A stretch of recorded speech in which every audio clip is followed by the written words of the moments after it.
What's up, Previews World? It's Wednesday. It's New Comic Book Day, which means it's time for Previews World Weekly. I'm one of your hosts, Troy Jeffrey Allen. I'm your other host, Ashton Greenwood.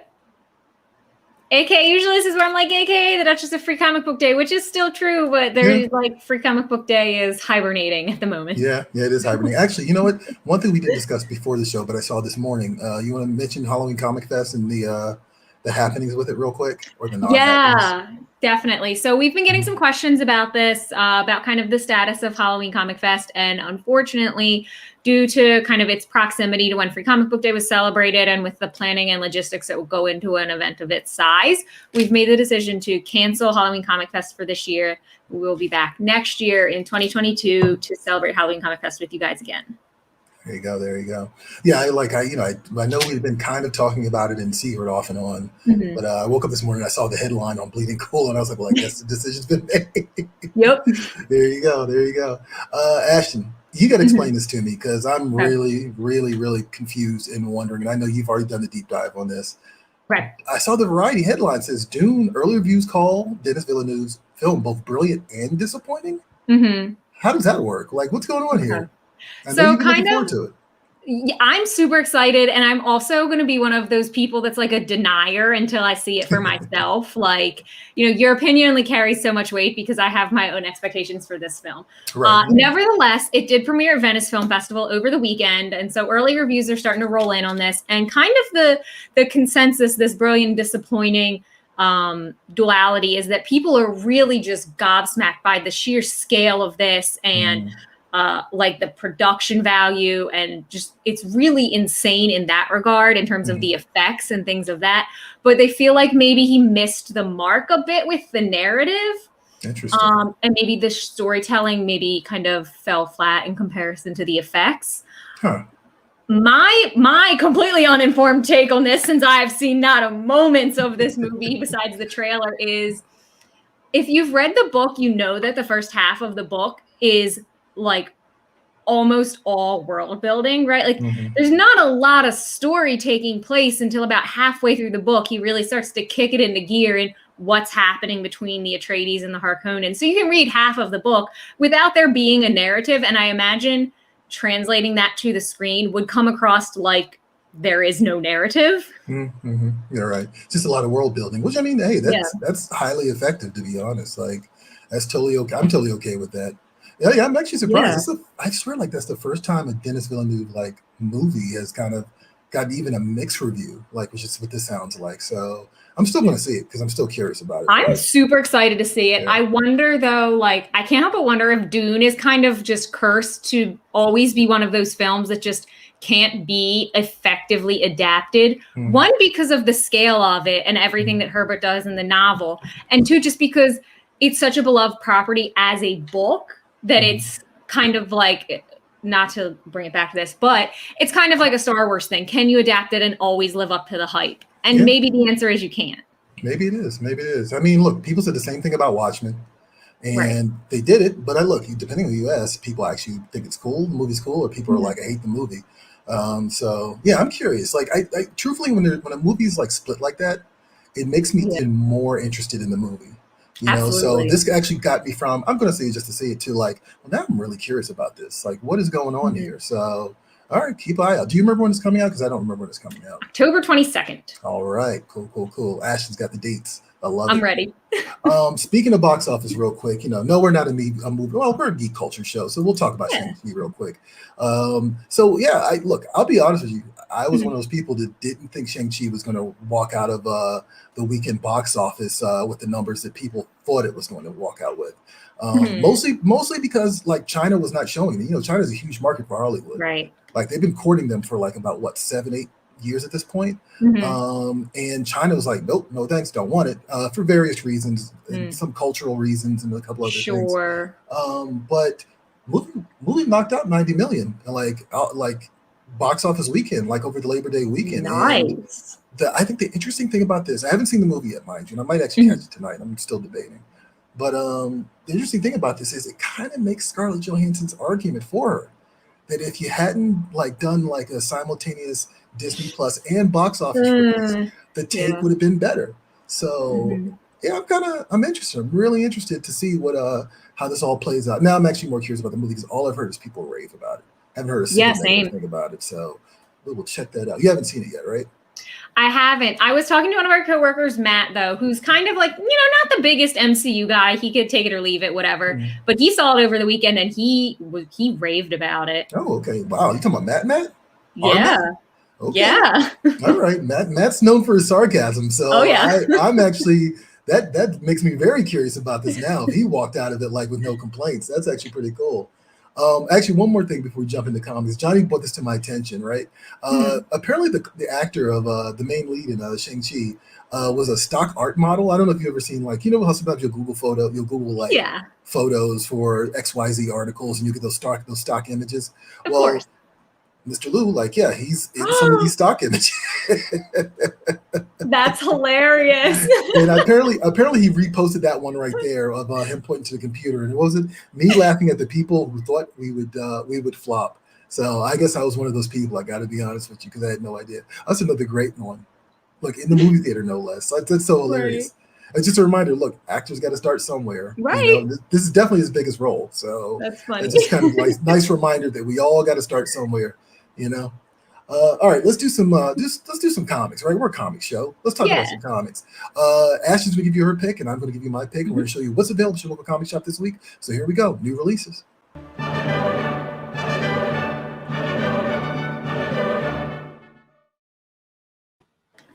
All right, Ashton, you know what?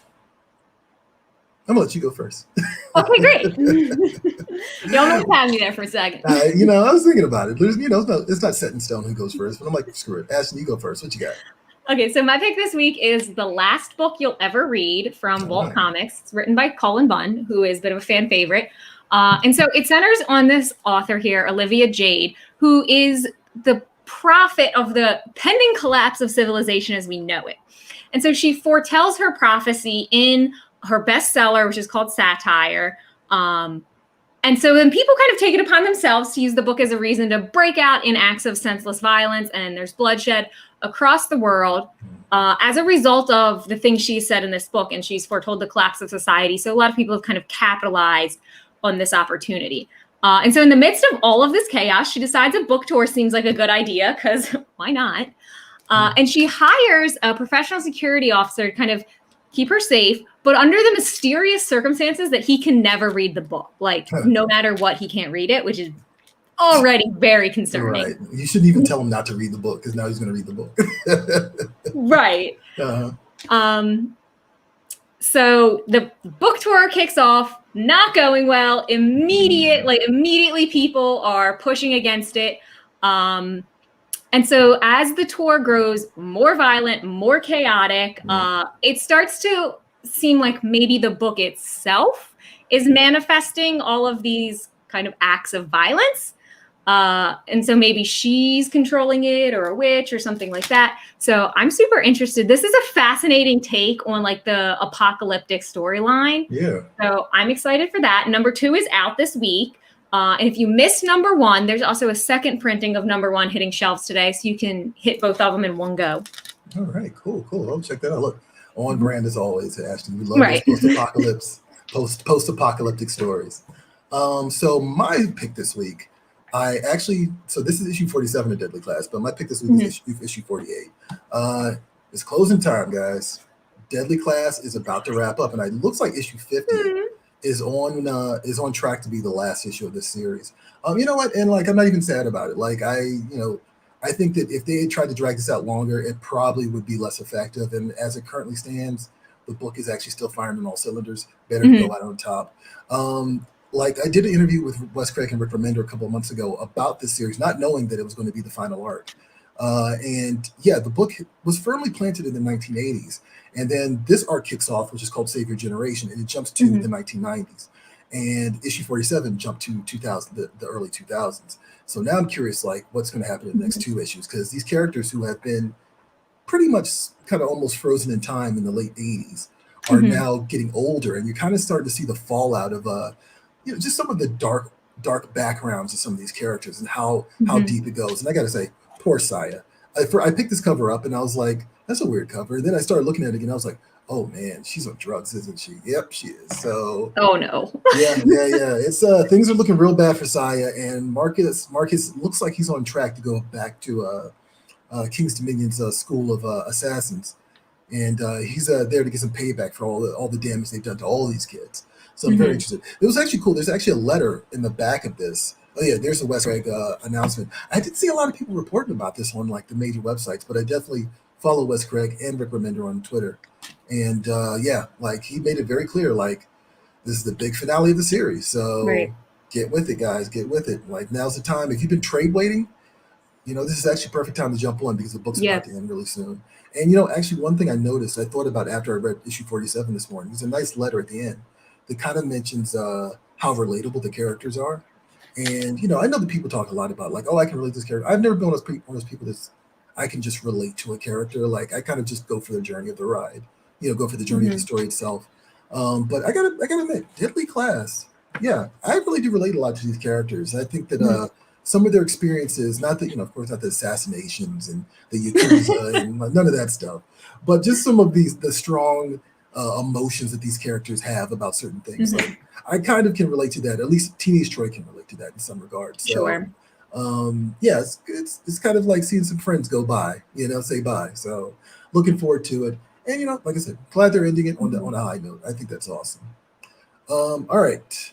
What are we doing now? Let's see here. Totally lost track of what I'm doing. Not sure. Oh, Anamia. Right. So Anamia's here. And she's going to show you what's available at your local comic shop this week. And when we come back, we're going to talk a little bit about some news. Let's do it. Hey Previews World, Mia here. Do you know what new comics are coming out this week? No? Well, let's take a look. Here's what's at comic shops for the week of September 8th, 2021.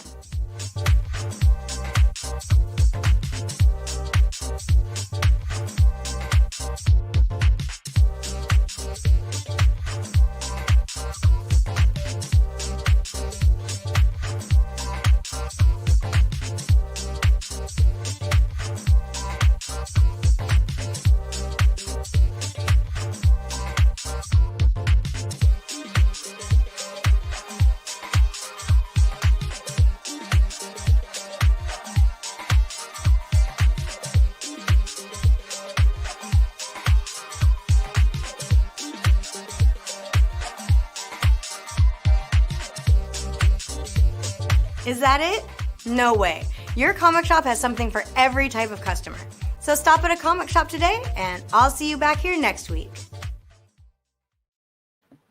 All right. And yes, you can catch Anamia every single week. On Mondays, we drop What's at Comic Shops, where she gives you a rundown of all the major titles dropping at your local comic shop. Of course, that's not all. You can go to PREVIEWSworld.com/new release. Look at Johnny, right on top of it. PREVIEWSworld.com/new releases and see the full list of comics and toys available at your local comic shop every single week. So yeah, check it out. All right, let's get into some news real quick. We got some returns. We've got some oddball news. What do we got, Ashton? What's going on here in the world of comics and nerddom? Yeah, so I guess the big news here is that horror manga icon Kazu Umez, which if I've not said that correctly, forgive me. I'm not a manga person. It seemed right to me. But he's working on a new manga series to debut in January 2020, so just a few short months. So this will mark his return to manga. He's 84 years old, and he retired from comics in 1995. So he's been out of the game for a minute. So he retired after finishing his sci-fi manga 14. You might know him from The Drifting Classroom, Cat-Eyed Boy, and Orachi Blood. Those are his kind of greatest hits. So he announced the return himself. Kazu Umez announced the return himself on his own website, which is super cool. So far, though, only news that it'll be published in Japan. So no news yet of an English publication, but his Japanese publisher is also a partial owner of Viz Media, so it's likely that it'll make its way to the States through Viz. Yeah. I mean, actually, we've definitely gotten, I think, all of those books over here at some point through Viz. I'm ashamed to admit, I actually did not make the connection that he was the guy who wrote Drifting Classroom. I've been sitting on that book for like about a year now, 2 years now. It's just sitting in the office. Yeah. So I was going to read it, haven't read it yet. So I'm going to get off my butt and actually start reading so I can learn more about this manga icon, as you right. So yeah, that's cool. I like the fact he's 84. You know is what I mean? insane. That's insane. Like I remember, it was like last week we were talking. Well, the week before last, we were talking about Todd McFarlane and just like the wear and tear on the artist's hands as they get older, and the fact that he's willing to jump back in at 84, like, hey, hats off to him alone just for that. So shout out to you. I've been, you know what, I've been seeing this this Rick and Morty video kind of popping up on the screen, popping up on my social media here and there for the last couple of days, and I'm not sure if it's well, initially I wasn't sure if it was just a little promo, just a little like, you know, throw it out there, see what people do, or if this was going to be a real thing. And it turns out that it's kind of a real thing, actually. So Adult Swim's been posting, and Rick and Morty's social media have been posting these videos of Christopher Lloyd as Rick and this live action like Rick and Morty like promo bit. And apparently it's a tie into season 5 of Rick and Morty. And I guess there's like a 2-part. I'm not all caught up on my Rick and Morty. I'll be perfectly honest with you. But it's part of this 2-part season 5 finale that they're doing. And the thing I love about this is initially when I heard about Rick and Morty, I didn't quite get it, right? But then I actually watched it and I was like, so this is kind of like what if you did Back to the Future, but just kind of kept doing adventures with these characters that weren't just time travel, right? Oh, true. And because it's the guy from Community who made this, it's definitely demented on top of that. And so the fact that they have Christopher Lloyd playing Rick, and I'm sure I'm not the only person who came to this conclusion. I'm sure they've already said this a million times, but I just thought it just was a moment of, it really is like kind of like Back to the Future taken to that degree. So I'm curious about that. Let us know what you think in the comments. Actually, we have somebody in here right now. I don't get Schwifty. It's like, oh, you shouldn't have. For me, yes. For you, absolutely. Also, the kid that's playing Morty is one of the kids from the It movies, which is kind of like the perfect oddball casting choice for Morty. Yeah. So I totally glossed on him because I had no idea who he was. So thank you, Ashton, for jumping You're welcome. in. Much appreciated. All right, let's jump into trailers. We've got a trailer for Bloody Hell from Wave Blue World, and we come back and tell you guys a little bit more about it. Let's do it.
All right, that's Bloody Hell. That's H-E-L, not H-E double hockey sticks. Bloody Hell from A Wave Blue World. It's in comic shops November 10th, which means it's a pre-orderable right now if you're looking at the previews catalog, the physical version, or if you go to the catalog, going through the catalog using Previous World Pull Box. It's from Clay McCormick and Russ Badgett, but who I'm not familiar with, but the premise does sound pretty cool. It's basically when a detonation unleashes imprisoned ancient Viking gods in the hellish trenches of World War I. Nice. Our reluctant infantryman must convince these mythic powers to end the war and prevent Ragnarok. So it's kind of a twofer, right? You get World War I and Ragnarok all together. There's some preview pages on our website right now that you guys can check out. So head over to PREVIEWSworld.com/search and just type in Bloody Hell. And that's, like I said, 1 L, not 2 L's. And that is coming to comic shops November 10th from A Wave Blue World. Oh, it's 1 L. That's so clever. That is right. Yeah, I kind of enjoyed that. Eli Schwab. Oh, Eli. What's up, Hi, Eli. Rick and Morty is based on a cartoon called Doc and Marty by Roiland. It's wild and dirty. Well, I think they nailed that then with Rick and Morty. And that also makes that nod that much better that it was originally Doc. It totally does. Yeah, like I said, I just, at first I was like, what is this show? And then once it clicked, I was like, oh, this is Back to the Future, but really screwed up. Even down to the family dynamics, which I thought was actually pretty amusing. So, all right, I guess look, it's wow, we're breezing on by. We're 20 minutes in. It's social swamp time. You know, I think we're gonna get lost in the weeds here. So, it's probably best that we got here early, right?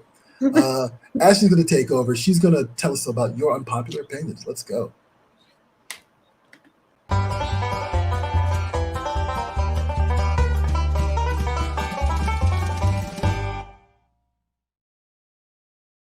Okay, this is arguably one of my favorite Social Swamp topics. We ask you guys to tell us your unpopular nerd opinion, the thing that makes your friends mad at you, that you know you're alone in thinking. So let's yell about why we're mad. What is your unpopular opinion?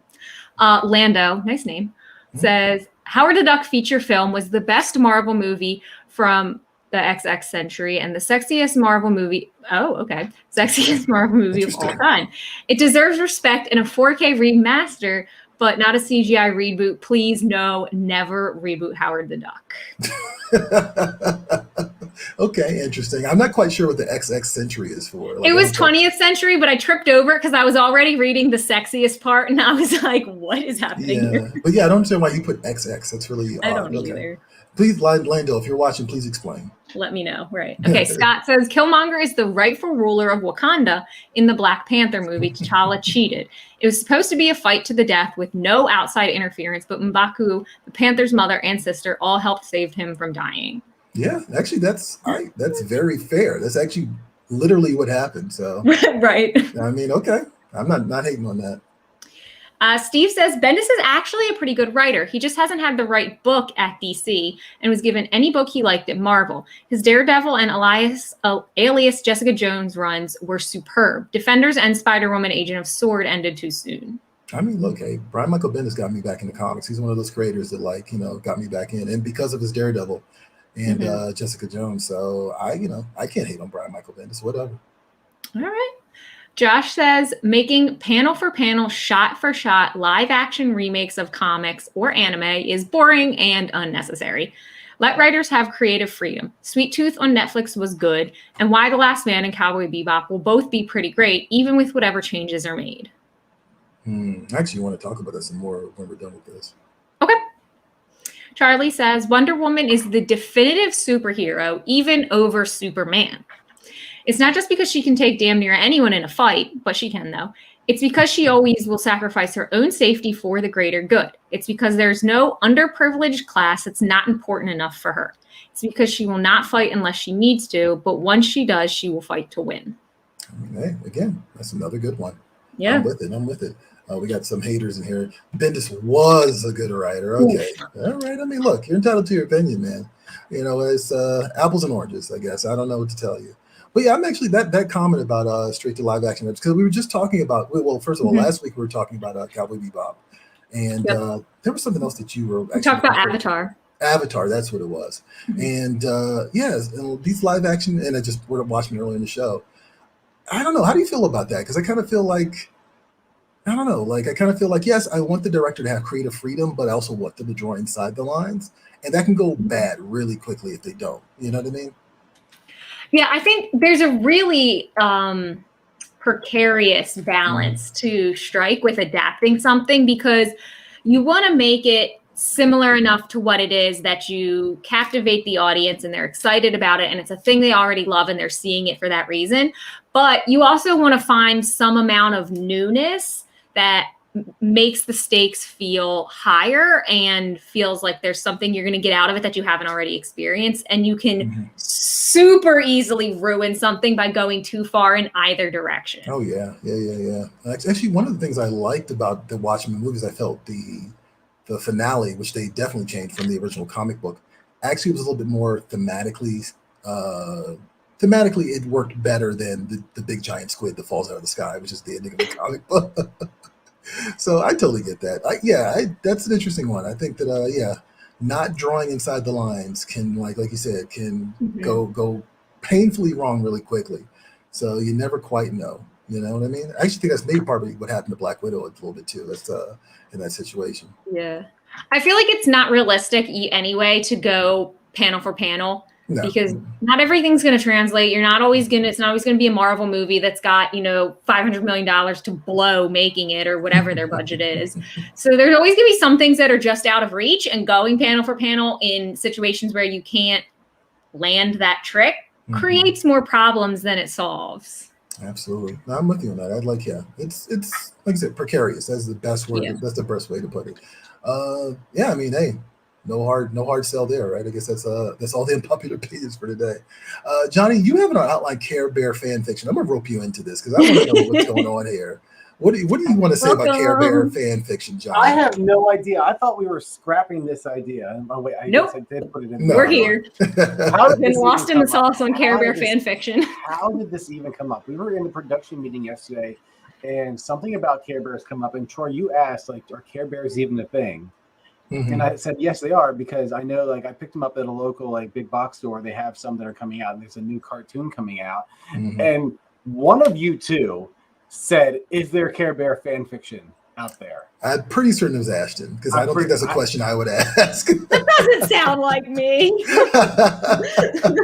And did you not look it up, Ashton? And what did you find? Oh, I 100%. Like my immediate response was because it was God, the My Little Pony thing, because it was like, My Little Pony has been bastardized to some extent, or like co-opted, I'll say is the better word than bastardized. It's been co-opted. Mhm. So I was like, have Care Bears been co-opted? They have, I can tell you with certainty. Not to the same extent as My Little Pony, but if you're in the mood for something weird that you didn't know you needed, get on Wattpad or AO3 and just type in Care Bear fan fiction. You're welcome. I would like to say that we at PREVIEWSworld did not necessarily endorse the actions of this one right here. So visit at your own risk. Yeah, sure, do legal it at your own disclaimer there. risk, but Yeah, don't do it at work. That's for sure. yeah. I didn't say that. That's not what I said. I want to be clear here. You want to be clear about that. I actually trying to remember, what is it, Rule 34 or Rule 33 or something? I'm going to look this up real quick. Rule 34. If it exists, there is porn of it. That is Rule 34. No. That is Rule 34 of the internet. That's what it is. I couldn't remember exactly what it is, but yes. So We're a family-friendly show here, by the way. it's okay. I am not saying anything that people don't already know about the internet. Like I should not have been surprised. Like when I Googled Care Bear fan fiction, I was surprised that it turned up results, and I shouldn't have been. No. I'm just, I kind of figured that Care Bears is one of those things that just kind of disappeared in the 1980s and like never really resurfaced, but there are fans for everything. Everything from the 80s will resurface. Yeah, it does. Yeah, you're absolutely right about that. Thundercats came back. Masters of the Universe came back. My Little Pony has come back. Care Bears are back. Like you name something from the 80s, like, I guarantee it's going to like be like on some like executives like film schedule in terms of like, oh, it's coming out in like a couple years. So Right. Why didn't it get the same like attachment though that My Little Pony got? They're fairly similar. That's actually a very good point, actually, because the whole thing is like, sharing and friendship and anamorphic. I mean, it depends on the writing. From what I've heard from like the Brony community, because they used to have like BronyCon like in Baltimore. Yeah. So I mean, just hearing what people say about it, it's not just about the content, but it's also about the writing. Oh, okay. So it has to like, I think they have to have like a good writing like staff on it. Like I know that Thundercats came back and it like had the same kind of animation as like Steven Universe, from what I remember correctly. Yeah. Okay. Well, they tried to. I don't think that ever saw the light of day, actually. So I don't know. I think it's just, it matters like how you treat the original source material, and like if you give it, do you give it a fresh spin on it? Is it like, and I don't know. That's the gamble. It's like do you risk alienating the original audience who has already got like a built-in fan base on it, or do you take it in an entirely different direction? That's kind of what's going on with like Kevin Smith's like Masters of the Universe Revelation. So it's a fine line. I mean, anything that you try to bring back that has a loyal fan following from like years ago is gonna be subject to scrutiny. So did we talk about Master Universe Revelations? Did you? I know you watched it. I watched it. Not real. I mean, I don't think we talked on it briefly, because I mean, like issue number 3 is coming out today in comic book stores. That was in the New Comics This Week video. I liked it personally. I think it's nice to see these stories told about characters and like see how they go in a different direction. I mean, granted, like Prince Adam and He-Man aren't really the main focus of the story in the new series, but there's only like 6 episodes, and like the way that the cliffhanger that it leaves you on, you're just like, holy crap! Like, okay, I may not have been 100% on board throughout this whole thing. But the way it ends, it's like absolutely 100%. I want more, which is Mm-hmm. why I can't wait to pick up issue number 3 in my comic shop today. There you go. No, I'm like, I'm not a big Master Universe fan, but I think I mentioned this on the show. I was waiting. You have to catch a plane early in the morning, and so there's nothing else to do. And I just sat there and watched like every single episode in one sitting, in the middle of the night, basically. And I mean, the fact that I was even able to do that, I think it was a decent show. I know people were kind of up in arms about it, but whatever. It's funny. I was laughing because like, if you ever see my eyes darting over to the corner here, it's because all the time. I can see I'm looking at the people watching, how many people are watching the show, and it's like we did unpopular opinions, and it was like at 20. And then like we started talking about Care Bears, and it dropped to 11. Sounds about right. So I said it in the private chat that I don't have an unpopular opinion, but now that we're talking about Masters Universe, I'm going to say that Orko is my favorite character from Masters Universe. That's right. I've said that, yes, but yeah. Is that the statue's in your office, right? Yeah, it's still in the box. Oh, okay. Nice. Never removed from box. Exactly. So Well, people don't want Care Bear content. I guess there's just not a high demand for it. I want Care Bear crossover content the way that they've done, like I think it was IDW did the Transformers and My Little Pony. Let's do Care Bears and Masters of the Universe. Mm-hmm. There you go. Like good luck Bear holds up the swords like by the power of Grayskull. It just gets totally yoked. Is that Mattel? I don't know. That's actually I think so. I think it is Mattel. The Care Bears? Yeah, the Care Bears. I think it's Mattel as well. So I don't know. Oh, there goes our Mattel sponsorship. Yeah, sorry. Yes. Darn. Actually, no. We just gave them a money idea. They need to get on it. That's what's going on. Right. The intersection between Care Bear furries and Master Universe He-Man is right there. Just ready to gobble up all the dollars. All right, moving on. Okay. Anyway.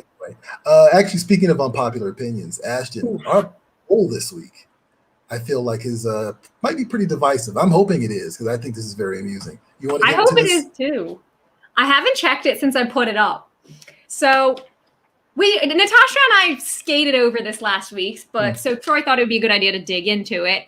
Took to the Free Comic Book Day Twitter to ask you guys, when it comes to Anakin, Darth Vader, however you say it, was he redeemed? Do you consider him redeemed following his actions at the end of Return of the Jedi?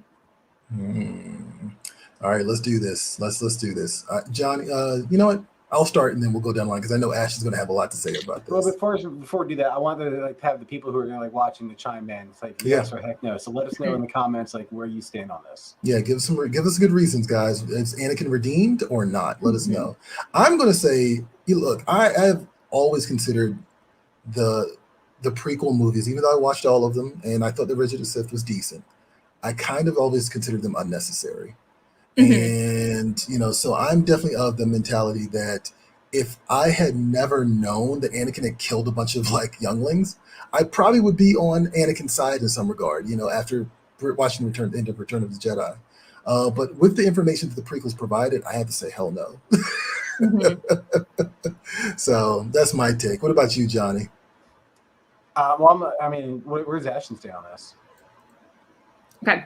So Ashton's saying a bit of both to reference our Loki thing from last week. Right. So on the whole scale of just Darth Vader / Anakin's existence and all of the actions he's done, killing the younglings, blowing up Alderaan, just like a laundry list of murder. No. But if you look at it through the lens which Lucas originally intended, his redemption is not about the galaxy. It's about Luke. So as far as Luke is concerned, yeah, I think Luke walks away feeling like his father was redeemed and that something good was accomplished there. So in that lens, absolutely 100%. But I don't know that there is any redemption for genocide in any conversation. Yeah. So I guess it depends on how you're looking at it. Right. Now, when you say genocide, are you referring specifically to the Sand People he killed, or? Oh, I was talking about Alderaan.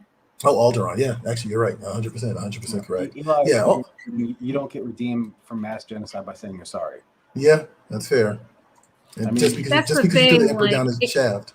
it's such a giant juxtaposition between, like, even if you get rid of the prequels, like, it's still a complicated discussion because you have to factor in the Alderaan thing, because he blew up that planet without even thinking about it. It wasn't even on his radar. He just did it. And it's like, you know, that juxtaposed with like the amount of emotion he had for Luke and killing the Emperor on his behalf is like, that's a really interesting conversation. Again, it depends on what you're looking at. If you're caring about Luke's outcome for that, or everybody's outcome from that. I think it was Mark Waid's Princess Leia comic that actually noted that there definitely was a statue of Padme on Alderaan. And like, you know, like there's like a whole culture there that like kind of like was, you know, around like worshiping her or something like that. So that kind of makes it even more weird, I think, when you kind of factor Padme? Yeah, Padme, yeah. Why would she be on Alderaan?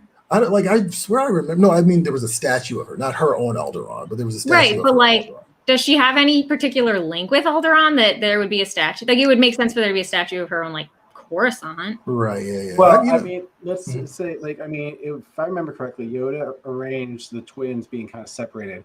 He gave Leia to Bail Organa, so Bail Organa would have known who Leia's original mother was. Yeah. So she could have just been put up there as a symbol of rebellion or something like that, just like in the stances that she took against the early days of the Empire and all that. So I mean, I'm just playing devil's advocate here, but that could be why. Yeah, no. So that's just like a vague something I remember from reading that book a long time back. Anyway, so in my eyes, is Anakin redeemed by the end of Jedi? Heck no. I mean, I think you have to like take into consideration, like you said, like after having just watched the original trilogy, possibly in Luke's eyes, he's redeemed. But like now going back and seeing all the prequel stuff, like all the stuff that he's done, like no. So heck no. And 62. Wow. All right. Yes. All right. 37.8% are just wrong. I mean, look. Hold on, fat disagree there, Jonathan. I'm kidding. I said it there. He rose to the occasion for his son. Now, I'm not saying that undoes genocide. I've been very clear here, but you gotta look at it from both sides. Okay. All right. Well, the people have spoken, Ashton, and you're wrong. No. No. Okay. I thought this was a democracy, not the High Republic, but okay. Yeah. And also, chiming in at the bottom, Theo said, I don't know. Let's ask the people of Alderaan. Oh, damn. You know, shout out to Theo for the pettiest answer ever. Right, literally. All right, what else we got here? What about comic shop shout out time? This week's comic shop shout out goes to Justin's Comics in St. Louis, and this comes from Dean. So we'll show you some images from inside Justin's Comics at the end of the show. If you want us to shout out your local comic book shop on the show, find us on social media, tag your shop. If they don't have a handle, just leave their name, and use the hashtag #SupportYourLCS. We'll find your shop, shout them out on the show, and give them some love. All right. And that's actually almost it for us.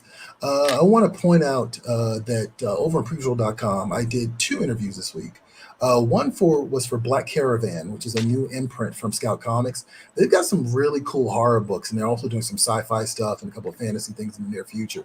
But they're fairly new. Like they started launching in like this past summer, and they got some cool books like Phantom Star Killer and The Shepherd. And on top of that, Cherry Blackbird. And I got to talk with, and I hope I'm saying his name right, Joseph Schmulk, who is actually the writer of Cherry Blackbird, but also the co-publisher. And one of the things I thought was really cool about this is they actually said that their mission was kind of to find or embody the spirit of Vertigo. Now, of course, Vertigo is no longer a publishing house. It used to be one at DC. But for me, as someone who got back into comics because of Vertigo titles, I thought that was really cool. So if you were a fan of Vertigo, DC's Vertigo imprint, probably want to check out this interview. That's on PREVIEWSworld.com right now. Also, I did a Get Graphic this week for Unique Studios. So all through September, I'm doing a bunch of interviews with the artists from Unique Studios. And I got to talk with Otube, who's the colorist on Malika, the Warrior Queen. Some of you who like familiar with Free Comic Book Day have probably already read this book before. There's a graphic novel that's in comic shops this week that is a complete story. It's from Unique Studios, which is their whole thing is like taking African myth and turning into digestible stories for comic book readers. And they've been very successful at it. And now they're teaming up with Dark Horse with stories like Malika and XO and a couple other titles as well. So we're going to be doing that all through September because their big rollout from Dark Horse is kicking off this month. So definitely check that out because it was a fun interview. It gets to show us some of his artwork. I mean, look at that. Actually, Johnny, you scroll back up to that image of the girl jogging. I love that. That's I think insane. That's beautiful, isn't it? Like that belongs in a frame somewhere. Just the amount of colors and textures in the sky alone. Right. But yeah, awesome artists and just interesting insight into how the process of coloring comics, which I don't think people talk about enough. And that's it for Previews World Weekly, guys. I'm going to remind you to like, follow, and subscribe to both of us. I'm at Previews World, and that's on Facebook, Twitter, Instagram, YouTube, and Twitch. And Ashton is at Free Comic Book Day, and that's on TikTok, Instagram, Twitter, YouTube, and Facebook. So yeah, hang out with us. Come and yell at us sometimes. We're good for it. That's what we do. We talk about comics. You guys yell at us. You know what? We got thick skin. We can handle it. So let's do it. We might yell back. You never know. We might yell back. You never know. Sometimes I like to just kind of politely troll some of the comments. Not push it too hard, but just a little bit of trolling I think is always fun. And people get a little back and forth with me, which is always cool. But yeah, that's it for this week's show, guys. I'm one of your hosts, George Jeffrey Allen. I'm your other host, Ashton Greenwood. And we will see you all at the Spinner Rack. Catch you later.